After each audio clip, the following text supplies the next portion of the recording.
You know what they say, Dragon Ball and Christmas go together like Totally Not Mark's videos and airtight factual analysis.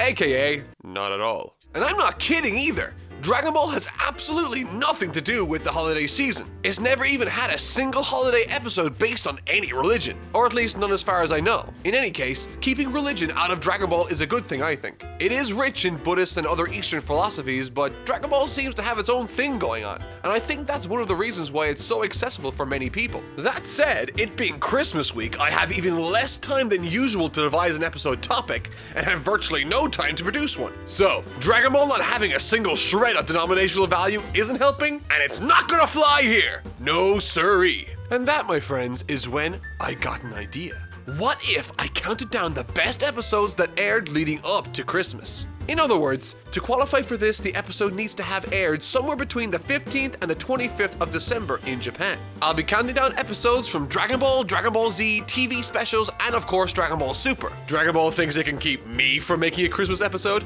Gonna Christmas the shit out of this. Number 10.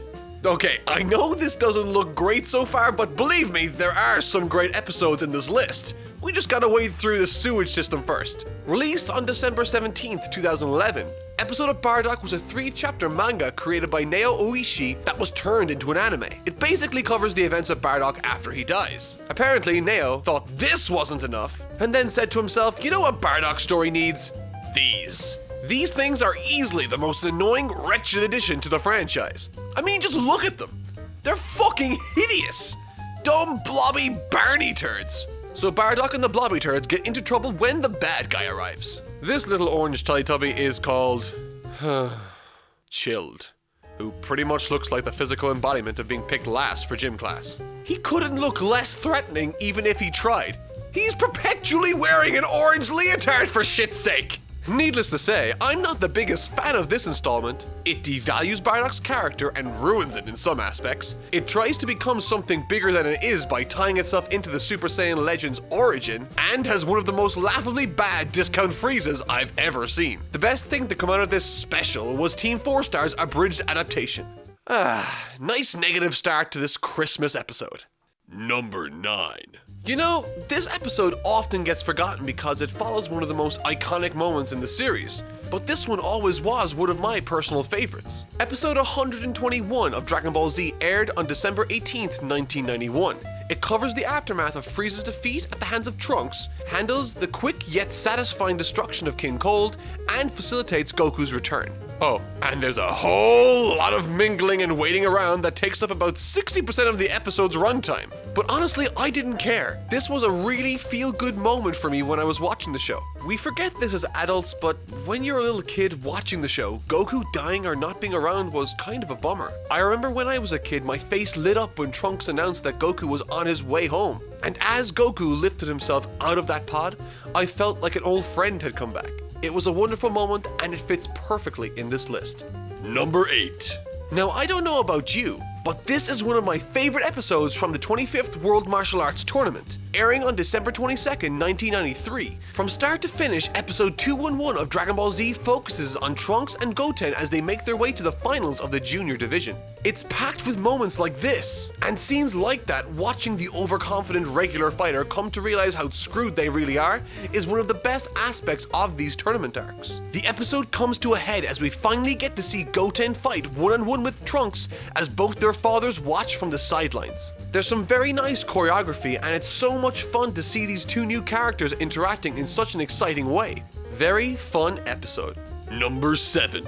Sticking with Trunks and Goten for this entry, we find ourselves right in the middle of the Buu Saga in episode 251 of Dragon Ball Z. Airing on December 21st, 1994, the episode serves as the introduction to the very first fusion dance fusion the series ever saw. And isn't the result majestic? Fast forward to Goten and Trunks' third attempt, and we the viewer finally get introduced to Gotenks, a boy whose enormous power level is exceeded only by his even more enormous ego. No idea how those clothes happen, but whatever, he looks cool. The episode is filled with great comedic moments as well as some decent action scenes between Gotenks and Majinbu. Now, knowing what's to come for this character, the episode I think perfectly sets the tone for what he goes on to achieve and where he will ultimately fail in this series. Number 6. Switching gears for a moment from Dragon Ball Z, let's take a look at episode 93 of Dragon Ball. On December 23rd, 1987 came Ten Shinhan vs Jackie Chun in the 22nd World Martial Arts Tournament. This is one of the first proper glimpses we get into Tien's character in the series,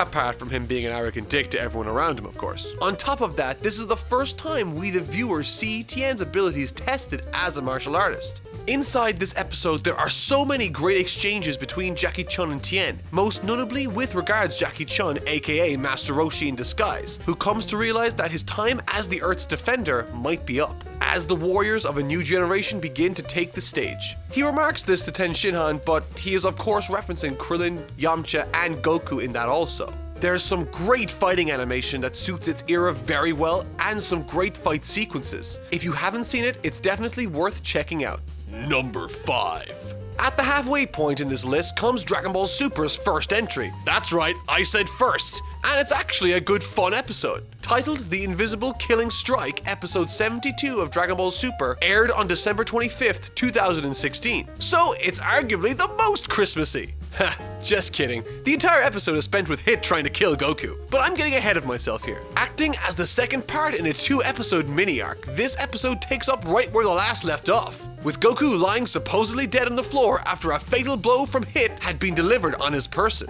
However, those that paid close attention noticed that Goku fired a ki blast straight into the air before he lost consciousness. This was 100% intentional, we find out in the next episode, as he uses that exact same ki blast to jumpstart his heart and to regain consciousness. That itself is a pretty exciting opener, but it gets even better. The fight brings Goku and Hit through some really interesting scenes we don't normally see in Super, and ultimately reaches a conclusion in that same episode. All in all, this is a really fun episode and gives us great insight into Hit's character. So thumbs up for this filler episode actually giving us something good. But that's enough of that. Let's jingle all the way to the next entry. Number 4. We're back at good old Dragon Ball. And towards the end of the series too, no less. Episode 139 of Dragon Ball aired on December 21st, 1988, set in the middle of the 23rd World Martial Arts Tournament. We get to see the quarterfinals match between Yamcha and Shen, the latter of which is under Kami's control during this exchange. Through supposed shenanigans, Shen pulls out the victory over Yamcha, resulting in his bemusement. However, that was just the appetizer, as a semifinals match between Goku and Ten Shinhan is about to take place. And this match also acts as a rematch to the finals of the last World Martial Arts Tournament where Ten Shinhan took the victory over Goku. While the whole match is not featured in this one episode, it does contain the beginning as the two warriors feel each other out. And this is the first time we see adult Goku fight properly. It's so great getting to see these old scenes in Dragon Ball again. Everything from the art style to the animation practices are so nostalgic and, well, Dragon Ball. The exchange between Ten Shinhan and Goku in this episode might not meet a conclusion, but it serves to foreshadow just how strong Goku will become. Number 3. Coming in at number 3 is our most recent entry. Titled All Out War, episode 121 of Dragon Ball Super aired on December 23rd, 2017. Set deep in the Tournament of Power, with less than 10 minutes remaining on the clock, the episode sees Goku, Gohan, Vegeta, Android 17, and even Frieza take on the combined forces of Universe 3 in the form of a super being called Anilaza. The entire episode is spent with Universe 7 combating Universe 3's most powerful being, even resulting in the elimination of Android 18. Frieza is even forced to join in and lend a hand to put down this enormous foe. The episode comes to a head with the elimination of Universe 3's final warrior, resulting in the final two universes being 7 and 11. Not a bad send-off into the next year. Number 2. Some of you might be wondering why I have an episode entitled Celebrations with Majinbu so high up on my Christmas list. But in truth, the part that warranted this position had little to nothing to do with Majinbu. Airing on December 20th, 1995, this is the episode right after Goku connects with his Spirit Bomb on Kid Buu in the final arc of the series. The part that warrants this number 2 position came at the beginning as we see the aftermath and the reuniting of many of the series' major characters. Prior to this arc's commencement, Goku had been dead for 7 years, and during this arc, nearly the entire main cast had either sacrificed themselves or had been killed. This moment to me meant a lot. I remember this being one of 2 moments in the entire series where I was so happy for the characters involved I actually got a little emotional. Chi-Chi overjoyed and awestruck that Goku is finally back and they can live a quiet, peaceful life as a family of 4 for the first time. It's a beautiful end to this arc and one I will never forget. Number 1. December 20th, 1989. On Japanese TVs across the nation, the public bared witness to a battle that will be remembered in anime history for years to come. Goku versus Vegeta. Not only is this my #1 episode for this list, but in general, this is one of my absolute favorite episodes in the entire series, including Dragon Ball, Z, and Super. Why? Because it has everything. Ground combat, aerial combat, beam struggles, Kaioken, and unpredictable transformations. This episode is a classic for a reason, and fun fact, was my introductory episode to the series. So you could say without this episode, I might not be here today making videos. There's not much more I can say about it except that it's an all-time great and truly stands the test of time. If you haven't seen it, do yourself a favor and fix that right now.